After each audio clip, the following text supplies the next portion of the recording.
창세기 백문백답 9번째 시간, 첫째 날 무엇을 창조하셨을까? 창세기 1장 1절의 천지가 6일 창조의 시간에 포함되는가? 여러분들께서 하나님의 말씀을 나누는 이 일에 함께 하시고 이 채널이 계속 유지되고 발전되기를 원하신다면 여러분의 구독, 좋아요, 알림, 댓글이 큰 힘이 된다고 합니다. 안녕하세요. 김홍석입니다.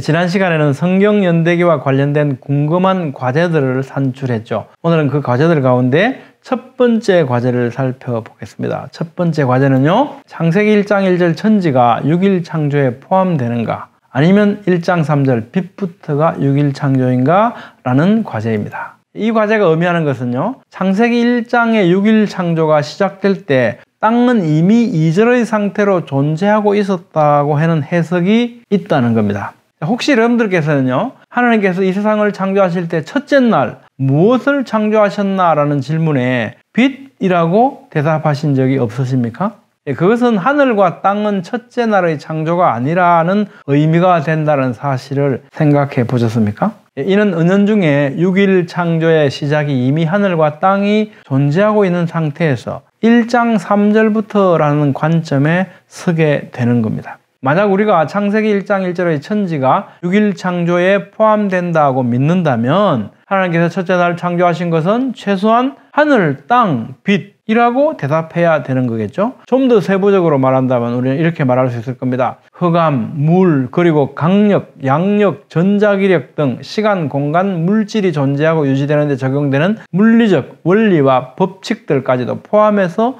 대답할 수 있겠죠.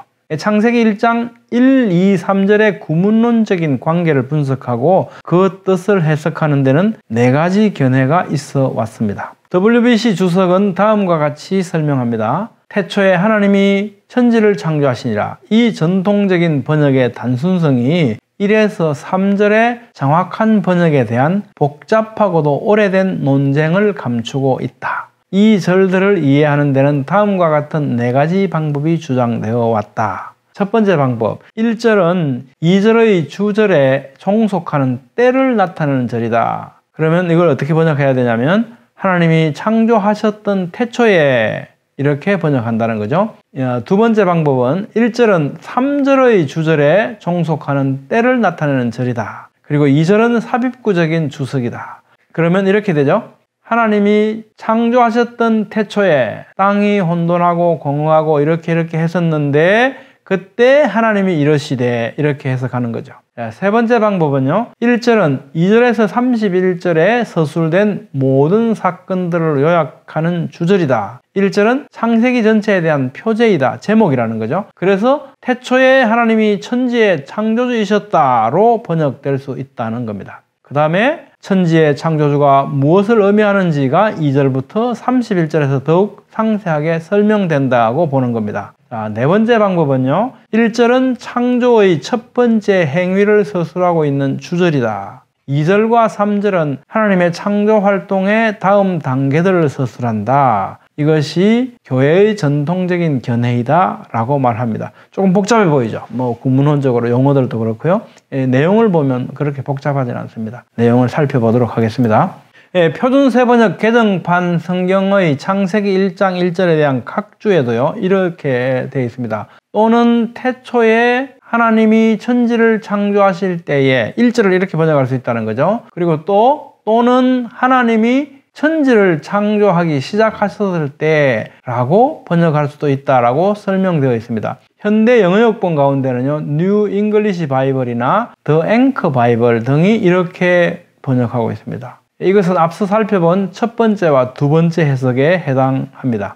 창세기 1장 1절을 때를 나타내는 부사절로 해석하게 되면 1절의 태초라는 시간에 땅은 이미 2절의 상태로 존재하고 있었다는 의미입니다. 만약 그렇다면 창세기 1장 1절의 태초라는 시간은 만유가 무에서 유로 창조되는 시간의 시작이 아니라 땅이 2절의 상태로 존재해오고 있는 상태였기 때문에 지구와 우주의 나이는 알 수 없게 되는 거죠. 1절을 부사절로 해석하는 구문론적 이유가 있죠. 왜 그러면 이렇게 부사절, 때를 나타내는 부사절로 해석이 가능하냐 하면요. 1절의 첫 단어인 태초에라고 하는 해당하는 단어 베레시트가 정관사가 없기 때문에 연계형으로 해석할 수 있다고 주장하기 때문입니다.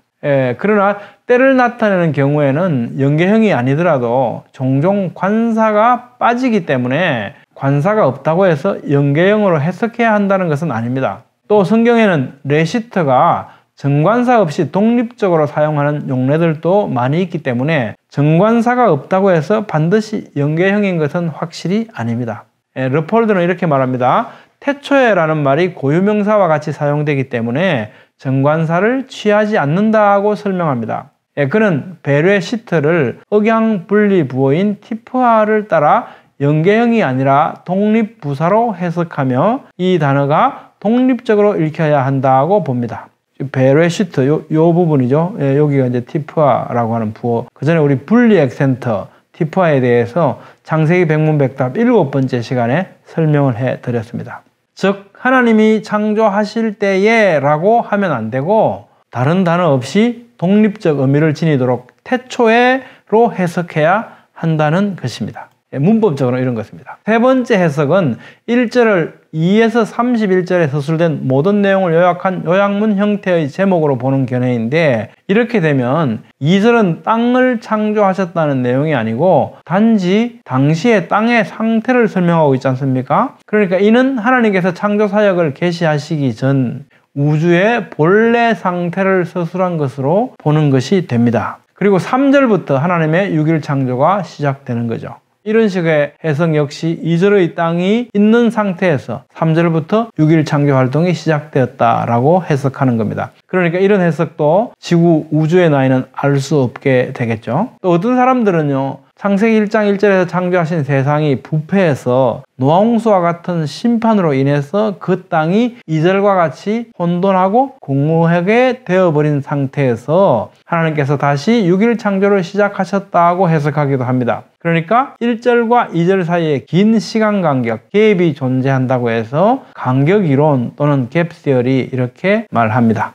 그럼 이 중에 어느 것이 옳을까? 가장 먼저는요, 마소라 본문 베하에서의 문단 구분이 가장 결정적인 단서가 됩니다. 왜냐하면 문단 구분은 하루 단위로 분명하게 나누어져 있기 때문이죠. 하루 단위로 이렇게 퍼투카라는 기호가 기록되어져 있죠. 우리 개역개정에도 그렇게 하루 단위로 문단을 구분했지 않습니까? 동그라미로 표시했죠.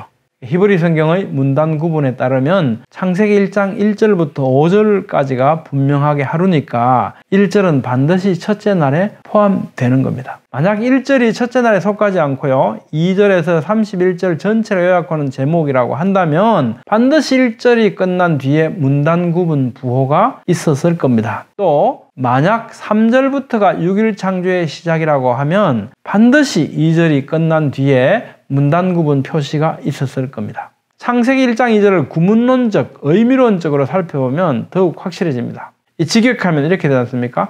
태초에 하나님께서 그 하늘과 그 땅을 창조하셨다. 그런데 그 땅은 혼돈하고 공허했으며 어둠이 깊음 위에 있었고 하나님의 영은 그 물 위에 운행하셨다. 그리고 그때 하나님께서 빛이 있으라 하시니 빛이 있었다. Now, and, 그죠? NASB는 and, then, 또 킹제임스는 and 이렇게 이 접속사들이거든요.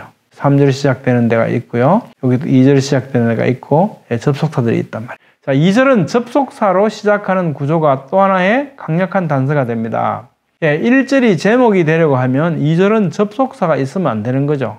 접속사가 있음에도 불구하고 1절이 제목이 되려고 그러면 2절까지가 제목이 돼야 되거든요. 근데 2절은 제목으로서 적절한 내용이 아닌 거죠. 의미론적으로 볼 때요, 2절에서 뭐라고 그러냐면 그런데 그 땅은 이렇게 얘기하지 않습니까? 그러니까 이 2절의 땅은 그 앞에 있는 창세기 1장 1절의 그 땅을 가리키고 있다는 겁니다. 따라서 1장 1절에 천지를 지으신 것은 만유를, 지으신 만유를 의미하는 것이 아니라 실제로 그 하늘과 그 땅을 창조하셨다는 거죠. 그러면 1장 1절은 6일 창조의 첫째 날, 첫 번째 창조 활동에 대한 서술이 되는 겁니다. 자, 출애굽기 20장 11절, 이는 엿새 동안에 나 여호와가 하늘과 땅과 바다와 그 가운데 모든 것을 만들고 이렇게 말씀하셨지 않습니까? 그렇다면 하나님께서는 하늘과 땅의 창조도 6일 창조 동안에 하신 거죠. 그런데 창세기 1장 1절을 첫째 날 실제 하늘과 땅을 창조하신 것으로 해석하지 않고 제목으로 해석하거나 또는 2절 또는 3절 상황을 설명하는 종속절, 즉 천지를 창조하시던 때에 이런 식으로 해석하게 되면 6일 창조 안에 땅이 창조된 날이 없어지죠. 쉬운 성경은요, 우리에게 쉽게 잘 번역해 준 것 같습니다.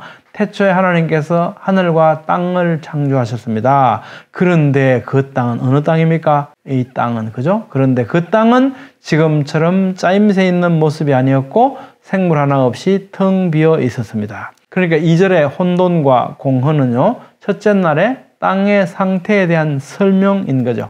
오늘날의 많은 신학자들도 여기에 동의합니다. 벨하우젠, 퀘니, 하이델, 키드너, 리드버스, 영, 차일즈, 하젤, 히스폰, 노트 이런 분들도 다 창세기 1장 5절의 첫째 날은 창세기 1장 1절의 태초로부터 시작되며 그 사이에 간격설과 같은 별도의 긴 시간 간격은 존재하지 않는다. 또 폰라트는 이렇게 말하죠. 1절은 2절로 전개되는 내용의 요약적 진술이다. 즉 2절은 1절에 대한 설명이다. 그러므로 2절에는 시간 간격이 존재하지 않는다. 창세기 1장 2절은 정돈된 배열이나 질서 등의 창조 작업이 시작되지 않은 상태를 의미한다. 즉 1절의 상태를 묘사한 것일 뿐이다. 카일과 델리치는 천지는 하나님에 의해 창조되었기 때문에 창세기 1장 1절은 단순한 제목이나 창조 역사의 개요가 아니라 우주가 존재하게 된 하나님의 초기 행동의 선언이다. 이는 창세기 1장 2절이 배라고 하는 접속사로 시작되고 있기 때문에 더욱 확실해진다라고 말합니다. 자, 왜 이렇게 많은 신학자들을 제가 거론했냐 하면요. 저 혼자만 그렇게 생각한다는 거 아니라는 거죠. 많은 신학자들이 여기에 동의를 한다. 그러니까 창세기 1장 1절은 첫째 날, 첫 번째 창조 행위에 대한 서술이라는 겁니다. 자, 오늘 과제의 결론은요. 창세기 1장 1절이 6일 창조의 첫째 날 창조 사역에 대한 서술이라는 것입니다. 따라서 창세기 1장 1절의 태초는 6일 창조에 포함되는 시간이고 태초는 시간의 시작이며 6일 창조의 첫 번째 창조물입니다. 창세기 1장 1절의 천지는 첫째 날 창조하신 실제 그 하늘과 그 땅입니다. 2절의 땅이 혼돈하고 공허하며 라는 말씀은 1절에서 창조하신 첫째 날 당시 땅의 상태에 대한 묘사이며 따라서 그것은 무질서한 혼란 상태가 아니라 질서정연하게 창조되어가는 과정 중의 의도된 상태입니다. 다음 시간에는요. 창세기 1장의 하루는 문자적 의미의 24시간 하루인가 아니면 한 시대를 의미하는 은유적 표현인가 라는 과제입니다. 여러분들께서 하나님의 말씀을 나누는 이 일에 함께 하시고 이 채널이 계속 유지되고 발전되기를 원하신다면 여러분의 구독, 좋아요, 알림, 댓글이 큰 힘이 된다고 합니다. 감사합니다.